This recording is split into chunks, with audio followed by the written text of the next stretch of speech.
Spoštovani predsednik Republike Slovenije, gospod Borut Pahor, spoštovani bivši predsednik Republike Slovenije, gospod Milan Kučan, predsedniki Državnega sveta, Ustavnega sodišča, Vrhovnega sodišča, vsi spoštovani visoki gosti, dame in gospodje.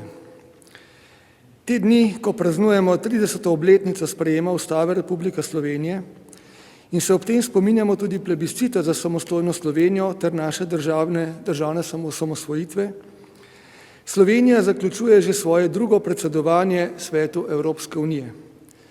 Država s približno 2 milijonama državljank in državljanov je že drugič na čelu demokratične Evrope, pri čemer je dobrih 17 let članica Evropske unije. Hkrati je Slovenija članica številnih drugih pomembnih in najpomembnejših mednarodnih organizacij, predstavniki naše države pa so enakopravni sogovorniki voditeljem in drugim predstavnikom vseh svetovnih držav, tudi tistih največjih in najvplivnejših. Če ima v svetu, ki šteje že skoraj 8 milijard ljudi, dvomilijonski narod svojo lastno državo in prek nje enakopravno nastopa na evropskem in svetovnem odru, je to izjemen dosežek. Ta je še toliko večji, če pomislimo, da smo se pred 30 leti Slovenci osamosvojili skoraj celemu svetu navkljub. Na začetku nas je podpirala le peščica držav in njihovih predstavnikov. Ko pa smo pokazali, da od svoje odločitve ne odstopamo in da smo se zanjo z vsemi sredstvi, sta odločnost in visoka stopnja narodne poenotenosti prevesila tehtnico v našo korist. Vse to in še marsikaj drugega ne bi bilo mogoče, če ne bi imeli svoje lastne ustave. Ta se je najprej porodila kot upanje in ideja, nato je postala cilj in končno tudi realnost. Tako je bila zasnova nove ustave, ki so jo slovenski kulturniki in intelektualci aprila 1988 spisali v obliki tako imenovane pisateljske ustave, predvsem upanje. Upanje v neko drugačno, svobodnejšo in znosnejšo politično prihodnost Slovenije. Hkrati je bila to tudi že normativno izdelana ideja o oblikovanju suverene države Slovenije, ki naj bi zagotavljala demokratičen političen sistem ter resnično spoštovala in varovala človekove pravice in svoboščine. Seveda se je že pred tem in še posebej po tem dogajalo marsikaj. Tedanja skupna država Jugoslavija je obtičala v okostenelih okvirih nedemokratičnega in za skupno sobivanje vedno manj primernega političnega sistema in vladajočega režima. Postajalo je jasno, da mora Slovenija ubrati svojo pot. O tej poti so bili sprva pogledi precej različni. Toda na to so se, predvsem tudi pod pritiskom slovenskega javnega mnenja, ter naraščajočih centralističnih pritiskov se strani zvezne oblasti in največje jugoslovanske republike, ti pogledi v Sloveniji vedno bolj zbliževali in se leta 1991 poenotili v dveh temeljnih ciljih. To sta bile državna osamosvojitev in sprejem nove ustave. Misel o novi ustavi se je na javnosti dostopen način porodila že s 57. številko Nove revije, ki je izšla februarja 1987.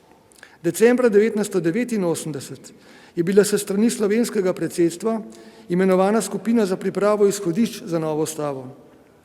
Že predtem, septembra istega leta, so bili sprejeti amandmaji k tedanji republiški socialistični ustavi, ki so okrepili položaj Slovenije znotraj socialistične Jugoslavije ter varstvo človekovih pravic, poleg tega pa tudi omogočili prehod v tržno gospodarstvo in politični pluralizem.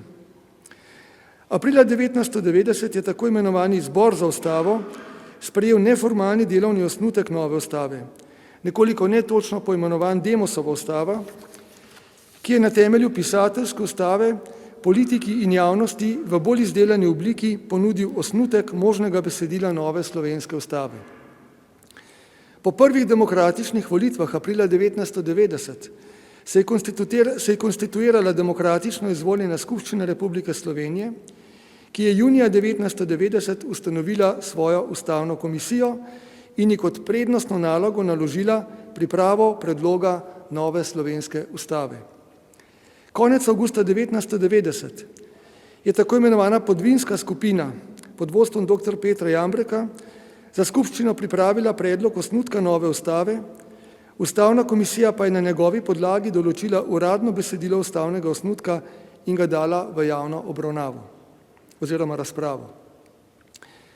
Vse to in še mnogi drugi pomembni dogodki, novi ustavni amandmaji, ki so nadalje trgali vezi Slovenije z Jugoslavijo, izvedba plebiscita za samostojno Slovenijo, ter nenazadnje osamosvojitev Slovenije na podlagi temeljne ustavne listine o samostojnosti in neodvisnosti Republike Slovenije, so v tistem burnem, zanimivem in tudi nevarnem času novo slovensko ustavo postopno vzpostavili kot naš skupni nacionalni cilj. Če ne bi bilo ustave kot ideje, upanja in cilja, ne bi bilo plebiscita in osamosvojitve, kajti šele ustava je tem dejanjem ter celotnemu procesu tranzicije dala smisel in vsebino. Če parafraziramo znano filozofsko misel, lahko rečemo, da bi bila plebiscit in državno osamosvojitev Slovenije brez ustave prazna, ustava brez plebiscita in osamosvojitve pa bi bila nemočna. Vse to nas je takrat, 23. decembra 1991, pripeljalo do točke sprejema in razglasitve Ustave Republike Slovenije. Nova slovenska ustava je tako postala realnost. Upanje, cilj in realnost so postali eno. Neko obdobje se je izteklo in nastopilo je novo. Z njim pa seveda novo upanje in novi izzivi. V povprečni človeški naravi je, da se pogosto ne zavedamo tistega, kar imamo. Mnoge pomembne in dobre stvari jemljemo za samoumevne. Njihovo vrednost prepoznamo šele, ko so nam odvzete ali ko jih izgubimo. Povedano drugače, ljudje smo prepogosto nespoštljivi in nehvaležni. Danes, ko se spominjamo enega najpomembnejših obdobij v zgodovini slovenskega naroda, je prav, da obudimo svojo spoštljivost in hvaležnost za to obdobje in za vse, kar nam je prineslo dobrega. In tega je bilo veliko. Prav tako je prav, da smo danes hvaležni in spoštljivi tudi do vsega tistega, kar je bilo konec 80. in v začetku 90. let prejšnjega stoletja, ko smo snovali in soustvarjali novo ustavno ureditev, težkega, neprijetnega in tudi slabega. Vse to je bila zahtevna, a zato toliko bolj dragocena življenjska šola, ki smo jo na srečo na koncu skupno zaključili z odliko.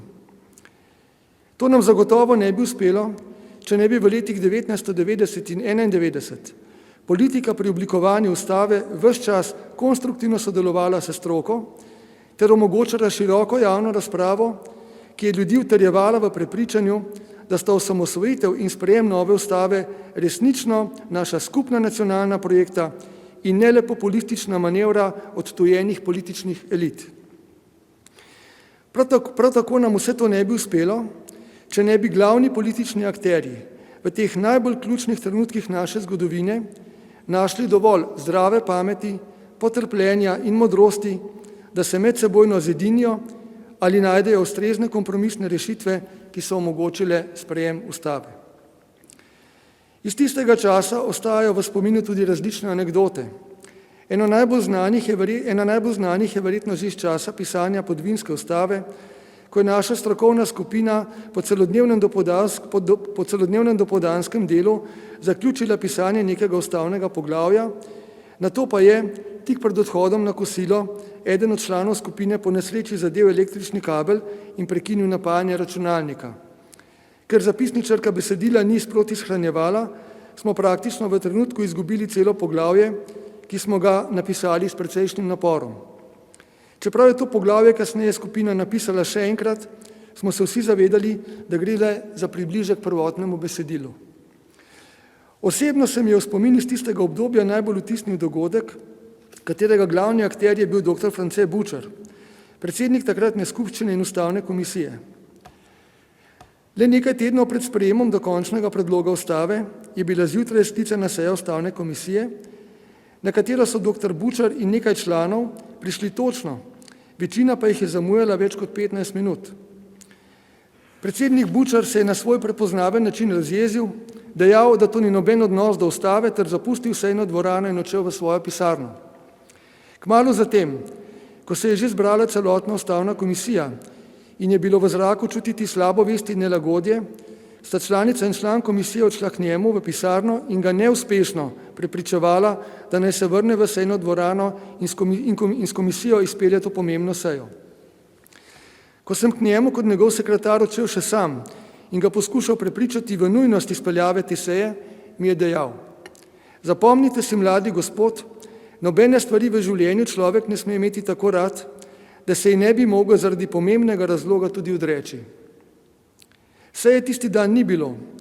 Naslednji dan pa so zjutraj točno ob napovedani uri vsi člani ustavne komisije že disciplinirano sedeli v sejni dvorani in pod vodstvom predsednika Bučarja smo uspešno opravili naloga iz prejšnjega dne. Ta nazorna in uspešna demonstracija osebnega zgleda velike osebnosti seveda ne potrebuje komentarja. Spoštovani, slovenska ustava je moderna ustava, ki je po svoji vsebini in obsegu primerljiva z ustavami drugih demokratičnih držav. Njena vsebina temelji na večstoletni civilizacijski dediščini evropskega in širšega zahodnega razvoja razsvetljenstva. Ta razvoj nas uči, da je treba ob spoštovanju različnih religioznih, filozofskih ter drugih pogledov in tradicij na politični in pravni razvoj kot osrednjo dobrino varovati predvsem človekovo dostojanstvo ter njegove svoboščine in pravice. Prav človeku kot individuumu ter hkrati družbenemu bitju mora ustavno-pravna ureditev pripoznati temeljno vrednost v smislu njegovih osebnih, političnih, ekonomskih, socialnih, kulturnih ter drugih svoboščin in pravic. Oblast mora biti zato demokratična, omejena in nadzirana ter mora služiti družbi kot celoti ter človeku kot državljanu in posamezniku. Seveda pa to pomeni tudi odgovornost slehernega državljana, da je strpen, da priznava pravice in svoboščine ter enakopravnost vseh drugih posameznikov ter da v celoti spoštuje ustavno ureditev in prispeva k njenemu uresničevanju. Takšni demokratični in humanistični temelji moderne ustavnosti, ki jih nujno in bistveno dopolnjujejo predvsem prvine pravne in socialne države, seveda niso popolni in ne zagotavljajo uresničitve vseh družbenih idealov. Toda v dosedanji zgodovini so se, še posebej s humanističnega vidika, izkazali za najboljša ali vsaj najmanj slaba vodila družbenega sožitja. To je zagotovo tehten razlog za ugotovitev, da je bila pred 30 leti izbira naše ustavne poti prava in smiselna.